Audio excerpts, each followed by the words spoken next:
Shalom, salam terkasih dan salam sejahtera buat kita semuanya, umat-umat yang selalu diberkati oleh Tuhan dimanapun kita berada pada kesempatan yang indah ini.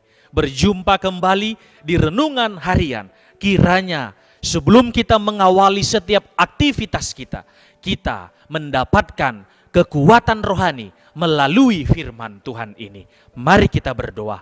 Bapa yang di sorga, terima kasih atas segala berkat, bahkan kebaikan Tuhan di dalam kehidupan kami masing-masing. Sehingga pada saat yang indah ini, kami masih bisa menikmati dan merasakan akan nafas kehidupan dan udara yang baik dan segar yang berasal daripada Tuhan.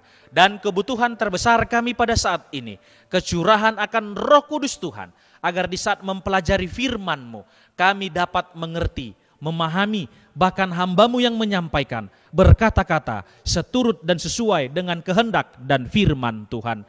Terima kasih Tuhan, di dalam nama Yesus kami sudah berdoa. Amin. Judul perenungan firman Tuhan pada pagi hari ini ialah melakukan perintah Tuhan, atau dalam kurungnya ialah ya atau tidak. Ayat intinya terdapat di dalam 1 Yohanes 5. Ayat yang ketiga dan ayatnya yang keempat, bunyinya demikian. Sebab inilah kasih kepada Allah, yaitu bahwa kita menuruti perintah-perintahnya. Perintah-perintahnya itu tidak berat, sebab semua yang lahir dari Allah mengalahkan dunia. Dan inilah yang mengalahkan dunia, iman kita. Umat-umat yang dikasihi oleh Tuhan, aplikasi yang bisa kita dapatkan dari ayat ini atau juga kitab ini adalah kasih dalam Kristus. Kasih yang menjadikan persekutuan antara satu dengan yang lainnya menjadi lebih indah. Kasih itu berasal daripada Allah, dan kita dapat belajar dari tulisan Yohanes tentang kasih yang sangat dalam, yang sangat lebih bagus lagi ke depannya. Pengakuan kita di dalam kehidupan kita sebagai umat-umat Tuhan, di mana kita mungkin mengatakan atau sering mengatakan kita adalah orang yang percaya kepada Kristus. Kalau kita percaya kepada Kristus dan setia kepadanya, maka kehidupan kekal akan menjadi bahagian kita ini. Dan masih juga ada umat-umat Tuhan hidup berdasarkan apa yang dia mau, apa yang dia inginkan, yang tidak sesuai dengan kehendak Tuhan, yang mengikuti akan hawa nafsu masing-masing. Di mana ketika manusia atau seseorang tersebut masih sangat cinta pada pemberontakan, pada dosa, dan di mana pada saat yang sama bisa saja ia belum menerima akan kasih karunia atau belum ada pertobatan di dalam kehidupan daripada orang-orang tersebut. Karena tanpa Roh Kudus atau roh kebenaran di dalam kehidupan kita ini, sangat mustahil kita bisa mengasihi akan Allah itu. Maka marilah kita belajar kasih yang sejati, yang lahir daripada Allah. Kasih yang dimana ini juga berpusat pada kasih kita kepada Allah. Karena kesadaran atau juga bahwa Allah itu lebih dahulu mengasihi kita semuanya.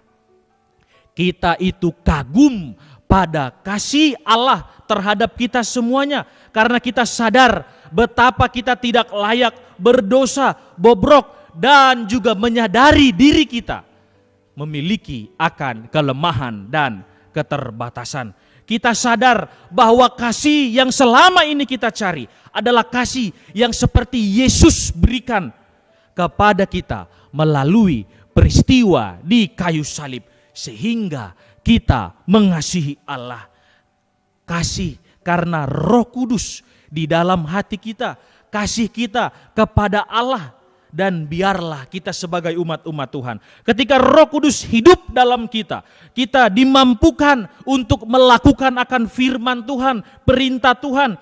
kasih kepada Allah berarti dikatakan belajar bersama Roh Kudus tentang semua hal yang Yesus sampaikan kepada kita melalui firman-Nya. Kasih kepada Allah adalah kasih yang menghasilkan buah, tindakan dan kasih yang tetap menjadi ranting yang selalu melekat kepada pokok anggur kita. Ia yang sudah menebus kita dari kehidupan yang telah diperbudak oleh dosa, kehidupan tanpa harapan dan melangkah dalam kesia-siaan.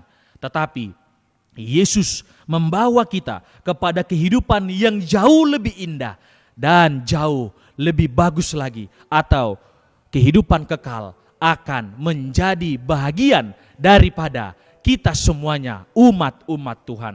Yohanes juga menyampaikan akan hal tersebut, yaitu perintah-perintah Tuhan tidak berat karena hanya ada satu kata, yaitu kasih. Kalau ada kasih dalam kehidupan kita, kecil kemungkinan untuk kita tidak melakukan akan perintah Tuhan. Bahkan dengan adanya kasih ini, kita mampu melakukan akan perintah Tuhan. Sama seperti dalam kehidupan kita, kalau kita memiliki kasih, maka kita juga akan bisa memancarkan akan hal tersebut di dalam kehidupan ini, khususnya juga di dalam kehidupan kerohanian kita. Adalah doa, seruan, dan pengharapan kita semuanya. Tuhan memberkati. Amin.